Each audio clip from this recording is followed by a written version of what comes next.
terungkap agar lahirlah keadilan. Semangat. Jadi begini teman-teman, saya sebagai anggota Kompolnas menegaskan bahwa dalam kasus pembunuhan Vina dan Eki di Cirebon itu kan sudah ada putusan pengadilan yang telah berkekuatan tetap. Jadi itu yang harus kita pedomani. Vonisnya terhadap 8 pelaku itu. Loh, mohon maaf ini tanpa mengurangi rasa hormat saya, tapi sejak kapan tugas Kompolnas berubah menjadi juru bicara hakim? Bukankah tugas Kompolnas adalah mengawasi kinerja kepolisian, Pak? Maaf, kan Kompolnas bukan lembaga peradilan. Sudah dijalani. Ada yang usia anak sudah menjalani masa hukumannya dan sudah bebas karena divonis 8 tahun. Yang sisanya 7 orang lain, 7 pelaku lain itu, 7 terpidana itu sedang menjalani proses pidananya, yang itu divonis seumur hidup. Yang kedua, terkait dengan yang dianggap belum tuntas karena masih ada 3 tersangka lainnya yang itu belum ditemukan, yang saat ini menjadi daftar pencarian orang, kami sebagai pengawas eksternal mendorong Polda agar segera sungguh-sungguh sesuai dengan prosedur dan SOP untuk bisa menemukan dan menangkap, agar ketidakpastian ada hal-hal yang selama ini terkesan seolah-olah ditutup-tutupi agar segera bisa dituntaskan. Yang ketiga, adapun apa yang dimaksud kuasa hukum terpidana pada saat ini seolah-olah ada yang unprosedural, tentu ini kita dorong Polda sepatutnya bisa merespon apabila ada hal-hal yang dianggap unprosedural.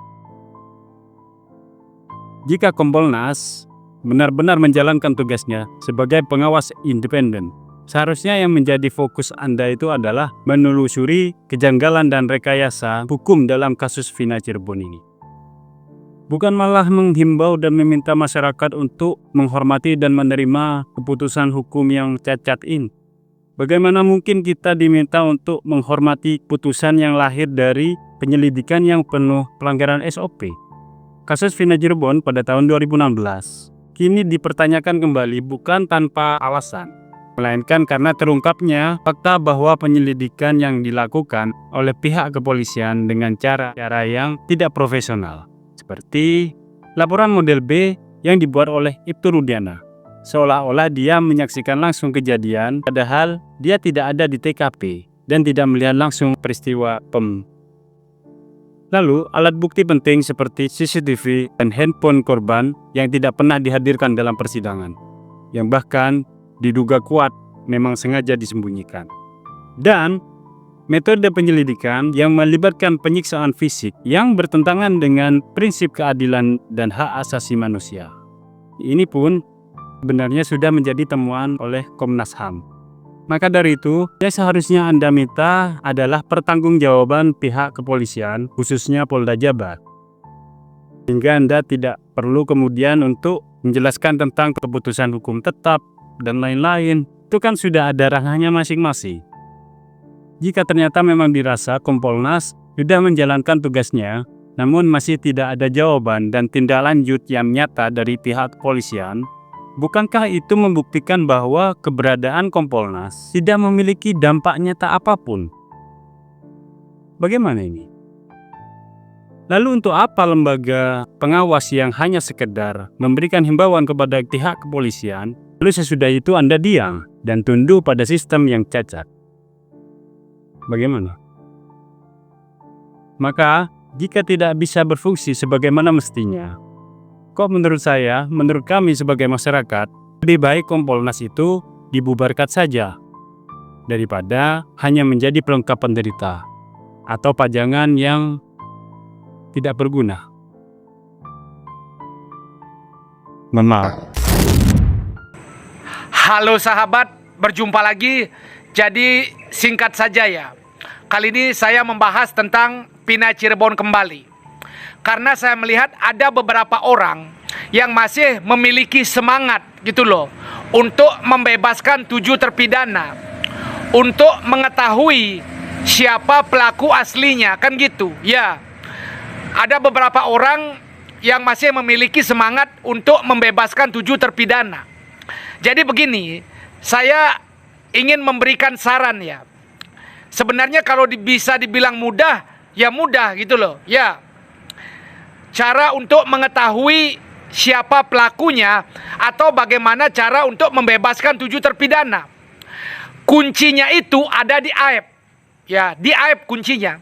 Karena saksi satu-satunya saksi yang masih bilang melihat pelemparan dan pengejaran adalah AEP. Dede sudah mencabut, Liga Akbar sudah mencabut, tinggal AEP. Jadi caranya adalah ajak AEP ke lokasi kejadian. Cari cara agar AEP bisa diajak ke lokasi kejadian. Ya, suruh dia mempraktekkan, memperagakan bagaimana di lokasi kejadian. Yang dia bilang melihat jarak 100 meter, yang dia bilang dari jarak sini dia melihat ke sana, yang dia bilang melihat mereka mengejar dari arah sini ke arah sana. Ajak si AEP ini ke lokasi kejadian. Masuk akal atau tidak? Kalau AEP tidak masuk akal, otomatis dia tidak akan bisa menjelaskan. Otomatis dia akan mengakui itu. Karena sudah tidak bisa menjelaskan, tidak masuk akal, otomatis AEP akan ngaku. Dia cuma punya 2 pilihan, disuruh atau inisiatif sendiri. Kalau dia disuruh, dari situlah akan kelihatan terbongkar terus ke depan gitu loh. Namun kalau dia inisiatif sendiri, maka dialah yang bertanggung jawab. Ya, dialah yang bertanggung jawab. Jadi sesederhana itu, kuncinya cuma satu, AEP ini. Ya, ajak AEP ke lokasi, suruh dia mempraktekkan, nanti akan terbongkar sendiri di sana. Ya, itu aja. Terima kasih. Jangan berhenti menggaungkan untuk perbaikan hukum di Indonesia. Karena sebenarnya saya tidak ingin berbicara seperti ini. Saya tiap hari berhubungan dengan teman-teman kepolisian. Tapi saya lebih peduli kepada kebenaran penegakan hukum. Ketika kita semua diam, maka pelanggaran-pelanggaran hukum akan bergelimpangan terus. Ketika kita teriak seperti sekarang pun masih banyak tidak begini, apalagi kita diam. Kita harus melawan, tapi tujuannya bukan melawan lembaga kepolisian. Kita melawan salah didik, salah tata kelola di kepolisian. Ini yang harus dibenahi. Pak Kapolri, kalau Anda sudah merasa tidak mampu, Anda mundur. Jangan Anda rusak lembaga kepolisian. Baik. Tapi kalau Anda mampu, perbaiki. Dan saya ingatkan Pak Kapolri, pada rezim Anda inilah mungkin karena keterbukaan informasi media ya, tapi paling banyak perilaku yang menurut hemat saya harus dibenahi oleh kepolisian. Pak Kapolri, saya minta maaf, saya tidak bermaksud berada pada garis yang berbeda dengan Anda, semata-mata saya ingin lembaga polisi ini dijaga. Pak Nasrullah. Masih dalam kondisi yang sangat shock, kecewa berat ya dengan keputusan para hakim yang katanya agung, ya. Kok bisa para hakim ini sedemikian gampangnya mengabaikan itu dengan membuat logika berpikir tentang hukum yang diajukan para pengacara terdakwa ini itu bukan bukti baru ya. Masa dengan perdebatan tentang terminologi atau diksi baru atau tidaknya, tapi mereka mengabaikan ya keadilan bagi ketujuh terdakwa yang hidupnya nanti itu akan dihabiskan sampai mati di penjara gitu loh, hanya karena terminologi atau perdebatan diksi itu bukan baru gitu. Apapun harusnya baru lama itu harusnya tetap dipertimbangkan demi keadilan. Jadi target utamanya harusnya keadilan, bukan baru atau tidaknya gitu loh. Kalau menurut saya ya, itu kan ada memang di dalam berkas berkas pengadilan saat itu, tetapi tidak disajikan di persidangan, tidak diuji, apalagi dipertimbangkan oleh pengadilan di Cirebon tahun 2016. Ya, orang yang waras tentu mengatakan itu baru karena ada di berkas tetapi tidak dianalisa, dikaji, diperdebatkan, dipertimbangkan di pengadilan. Semua bukti harusnya itu dipertimbangkan, apalagi ini scientific evidence. Masa pengadilan hanya percaya dengan kesurupan ya, belum lagi kesaksian AEP dan lainnya, Harusnya kan lebih percaya harusnya hakim itu kepada digital evidence, scientific evidence gitu loh. Dan hakim saat itu juga tidak meminta untuk diekstrak beberapa CCTV, video CCTV tidak diminta, cuma diakui saja gelap katanya, ya, dan tidak bisa dibuka. Bayangkanlah ini, bagaimanalah pengadilan kita ini ya. Kok bisa peradaban hukum kita ini jauh sekali dari peradaban hukum yang ada di negara maju. Ya. Kalau di negara maju, bukan diksi atau formalitas hukum seperti itu yang dikedepankan, tetapi bukti materialnya. Bisa ada tidak bukti material yang bisa menjerat terdakwa gitu. Kalau tidak ada, ya lebih baik dilepaskan. Jangan mengurung orang sampai seumur hidup, ya. Tetapi bukti evidence-nya tidak dijadikan scientific evidence-nya tidak dijadikan dasar untuk menghukum orang berdasarkan kesaksian dari aib dan lainnya, ya. Dan itu sudah dipertentangkan dengan saksi lain, makanya hanya bertumpu kepada scientific evidence, yaitu ekstraksi SMS messages yang harusnya menjadi landasan. Tinggal gampang saja itu bukan bukti baru ya, novum yang diajukan itu. Ini kan mirip logika sesatnya siapa itu? Pitra Romadoni Nasution dan Elsa Sharif ya, dengan enteng mengatakan bahwa itu bukan bukti baru karena itu sudah ada di berkas, mengabaikan sekali hidup orang ya. Yang 7 orang ini yang bakal seumur hidup, Pitra dan Elsa Sharif. Kok bisa kalian setega itu? Harusnya kalian dengan rasa kemanusiaan kalian buang dulu formalitas hukum itu. Ya, pentingkan keadilan bagi hidup orang lain. Bagaimana itu kalau keluarga kalian kan? Ya, itulah pertimbangkan keadilan. Gitu. Rasa kemanusiaan itu harus ada sebagai manusia. Ya. Kalau hanya terminologi atau formalitas hukum seperti itu bukan bukti baru, itu bukti lama sudah ada dalam berkas, tetapi mengabaikan keadilan sendiri. Kalian berdua manusia nggak sih?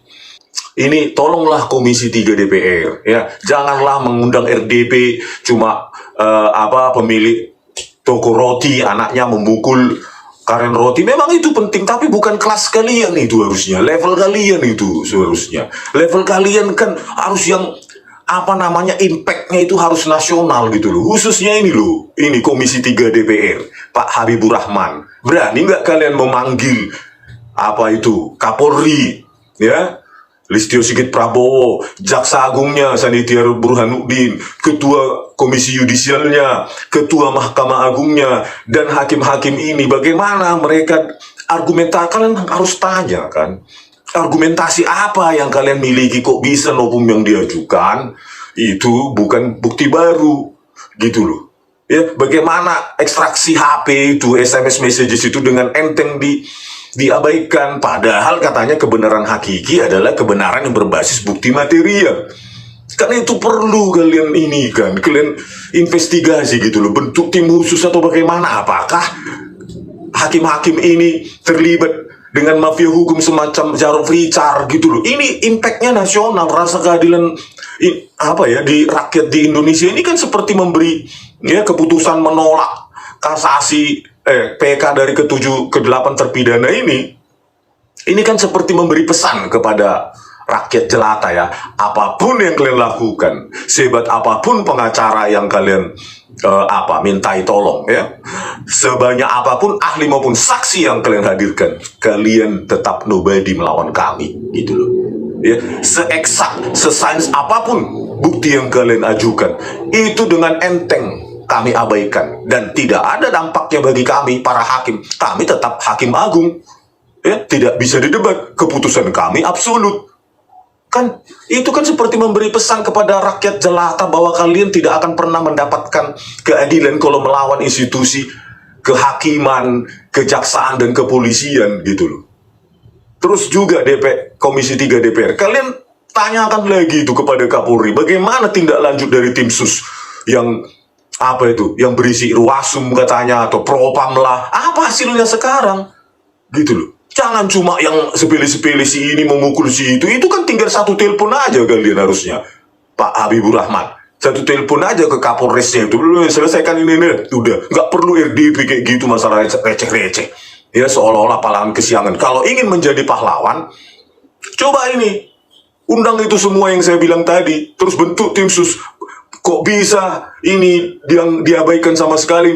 Chat SMS messages 22.14.10 yang dikirimkan dari HP Vina ke tablet Widi, itu kok bisa diabaikan? Padahal sequence kejadian katanya berapa itu? 21.15 sampai 22.30. Bayangkan 22.14.10 masih mengirim SMS dan melakukan telepon, dan itu diabaikan. Coba kalian bentuk tim sus, itu baru jadi pahlawan gitu loh. Jangan kasus-kasus receh, bukan level kalian itu, level DPRD lah itu gitu, bukan Komisi 3 itu. Ini loh keadilan yang menjadi atensi nasional ini gitu loh ya. Jangan yang receh-receh lah ya, angkat dulu ini. Dan saya juga sudah bersurat itu, email kepada kalian Komisi 3 ya, untuk menghadirkan saya, dan di depan kalian, kita di depan publik menghadirkan itu, minta Listio Sigit Prabowo menghadirkan siapa itu, dua ahli forensik digital penipu Bareskrim Polri, Muhammad Noah Lazar dan Christopher Harimanrianto, biar ditonton publik.